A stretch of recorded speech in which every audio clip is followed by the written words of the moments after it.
louder than snowflakes.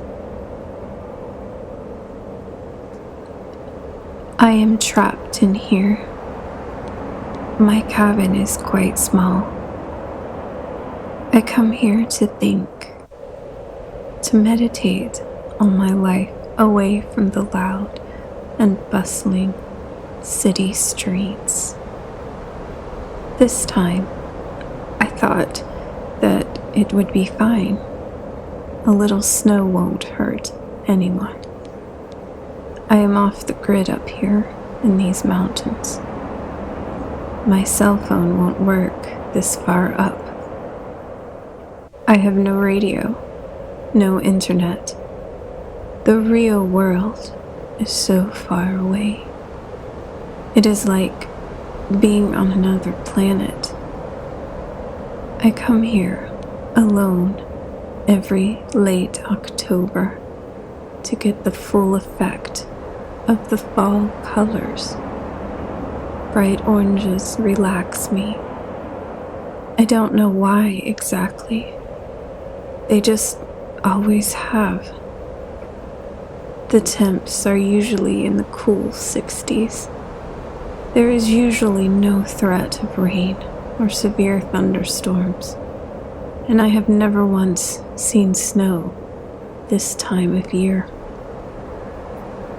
Until now.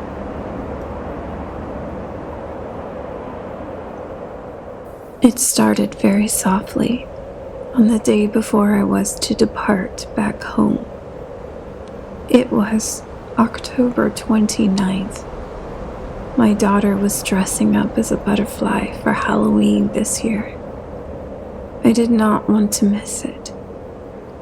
I brushed the snow off as some fluke, and I paid it no more attention as I settled down to sleep early that evening.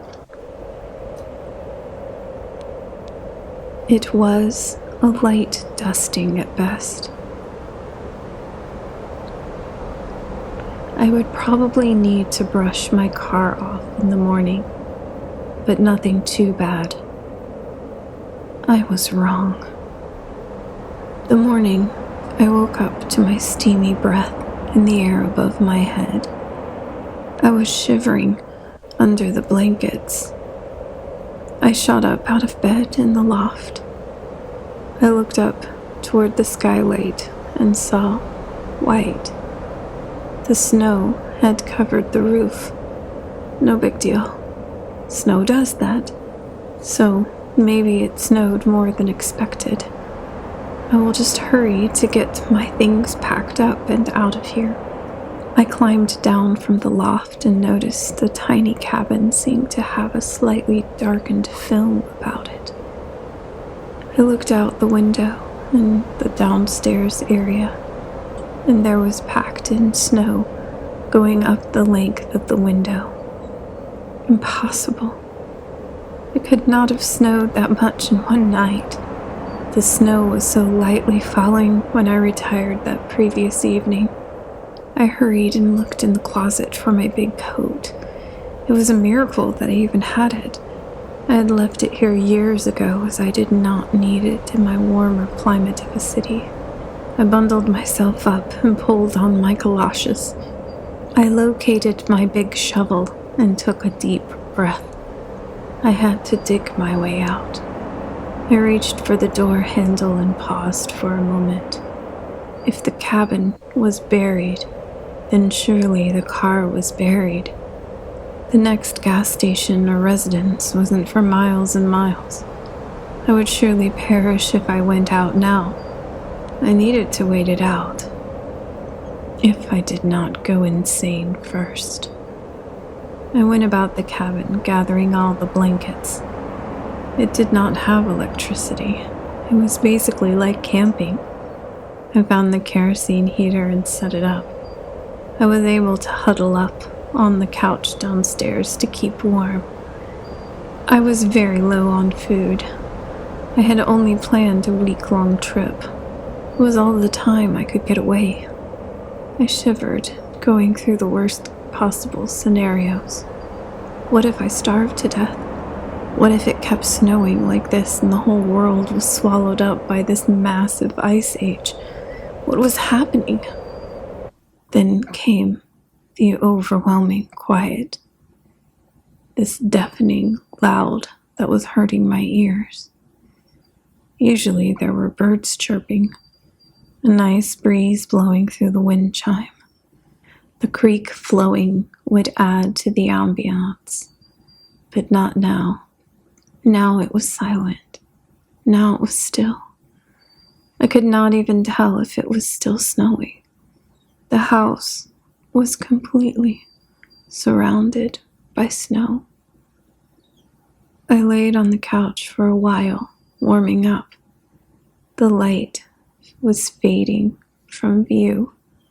Was it already nighttime, or was the snow still burying me? I don't know exactly how long I was there on the couch. It was beginning to hurt my ears. The silence. There was nothing. Nothing was happening. It was an endless void of nothingness. How was I to endure? Suddenly, I heard a noise. It sounded like wood splitting. I jumped. The house was buckling under the pressure of the snow. I had no choice but to escape, lest I be swallowed up. I grabbed the shovel and headed to the door. I put a small throw around my neck and face to keep it safe from the snow. I slowly turned and tugged on the doorknob. It was stuck. The door was frozen.